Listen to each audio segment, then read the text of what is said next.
Hello students, आज का हमारा टॉपिक है fundamentals of enzyme activity.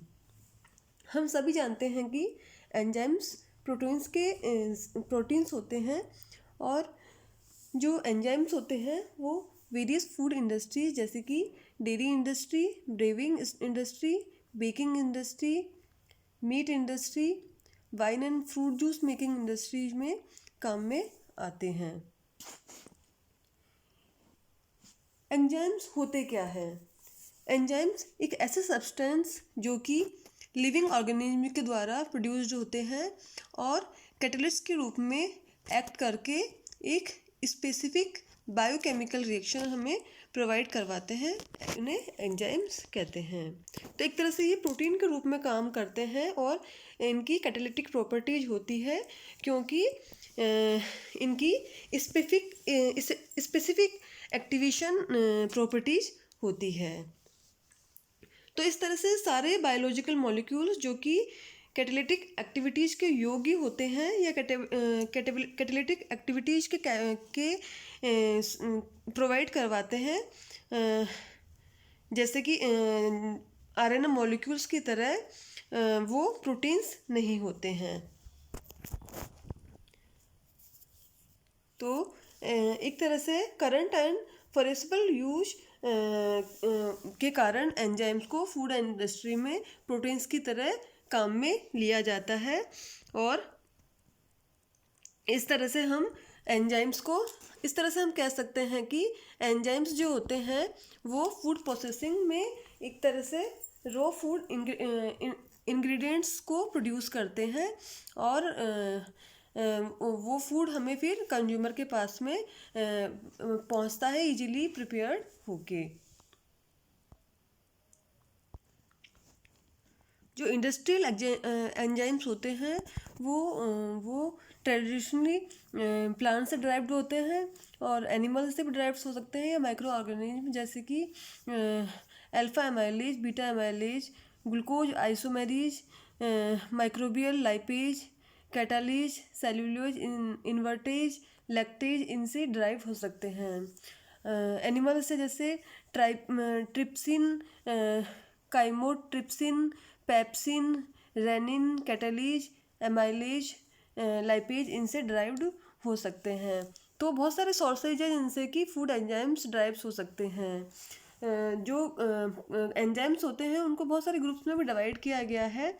Enzymes कुछ रिएक्शंस में जैसे हमें जो एंजाइम्स होते हैं वो एंड ऑफ द रिएक्शन में एजिटिव हमें प्राप्त हो जाते हैं और एक तरह से एक इनर्ट रोल के रूप में एंजाइम यहाँ पे कार्य करते हैं।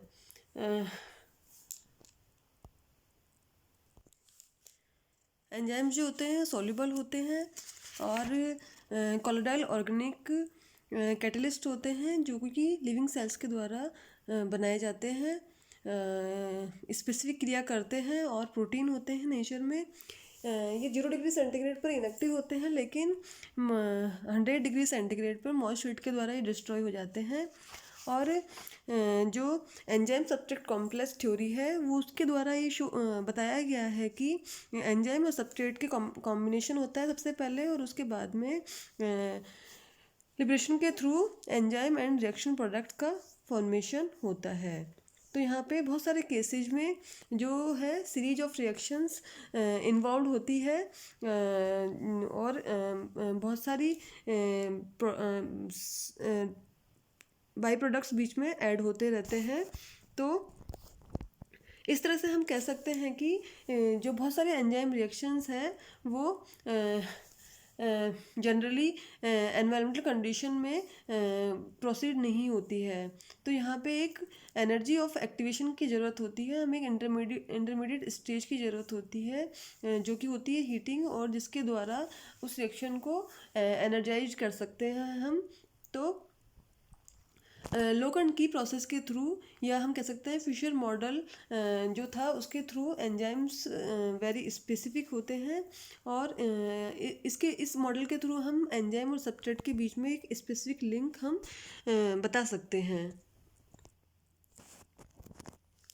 एंजाइम जो कि एक ऑर्गेनिक कैटलिस्ट होते हैं ये इनऑर्गेनिक कैटलिस्ट से अलग होते हैं क्योंकि इनकी एक एक्स्ट्रा ऑर्डिनरी स्पेसिफिसिटी होती है। ये स्पेसिफिसिटी को हम रिएक्शन स्पेसिफिसिटी कह सकते हैं, या ऑप्टिकल स्पेसिफिसिटी कह सकते हैं, बॉन्ड स्पेसिफिसिटी कह सकते हैं, या ग्रुप स्पेसिफिसिटी भी कह सकते हैं।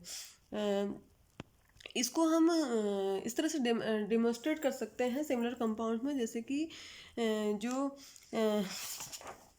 एंजाइम कैटलिस्ट होते हैं ये बहुत ही फ्यू रिएक्शंस को शो करते हैं, और मोस्टली जो एंजाइम्स होते हैं ये सम टाइप की रिएक्शंस को ही कैटलाइज कहते हैं, बहुत सारी सेवरल स्ट्रक्चरली रिलेटेड सबस्ट्रेट के द्वारा।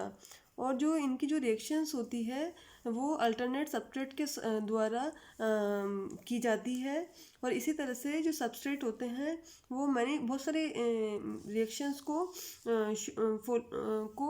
करते हैं, लेकिन रिएक्शन स्पेसिफिसिटी में केवल एक एंजाइम केवल एक टाइप की रिएक्शंस को ही कैटालिसिस कर सकता है। तो जैसे ग्लूकोज ऑक्सीडेज है, ये ग्लूकोज डी ग्लूकोज को डी ग्लूकोनेट में कन्वर्ट कर देता है। इसी तरह से बहुत सारी मोर स्पेसिफिसिटी को हम इस तरह से शो कर सकते हैं। जैसे बॉन्ड स्पेसिफिसिटी होती है तो इसमें क्या होता है, जो अल्फा एमाइलेज होता है वो alpha linkage between adjacent glucose units को शो करता है इन स्टार्च में, और इसी तरह से सेल्यूलोज जो होता है वो बीटा लिंकेज के लिए होता है in glucose and in cellulose. तो इस तरह से हम कह सकते हैं कि जो एंजाइम्स में की जो एंजाइम एक्टिविटी होती है उसके कारण जो एंजाइम्स होते हैं वो सबस्ट्रेट के साथ में एक्ट करके एक टाइप के आइसोमर्स को प्रोड्यूस करते हैं, और जो कि फिर प्रोडक्ट देते हैं।